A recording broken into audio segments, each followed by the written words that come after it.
January 2017 is off to a very wet start. We experienced heavy rain and snow from a series of storms, which resulted in major snow accumulations in the Sierra, record rainfall in some parts of the valley, large inflows of water into California reservoirs, as well as flooding in areas across the state.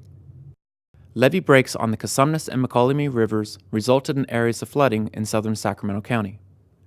A number of streets and houses were flooded, as well as a number of vehicles lost due to the high water. As a result of very high tides and the high flows in the Sacramento River, there was pressure on some islands in the Sacramento-San Joaquin Delta, as well as the Sassoon Marsh. There was overtopping on Van Sickle Island, as well as in the Grizzly Island area. Water can be seen flowing directly over the top of levees. DWR conducted flood fights to protect levees during overtopping. Folsom Lake experienced high inflow due to the heavy precipitation. As a result of this high inflow, a large amount of water was released through the flood control gates. This flow totaled 60,000 cubic feet per second.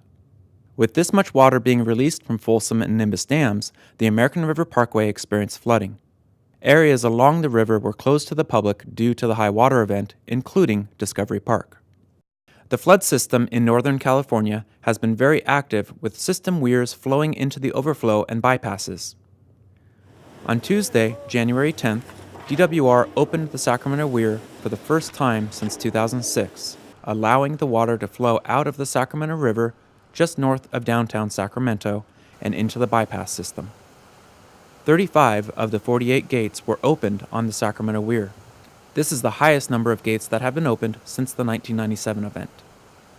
So early January was extremely wet in California, and with more wet weather on the way, it is important to stay prepared. For tips on staying prepared for flooding, please visit floodprepareca.com.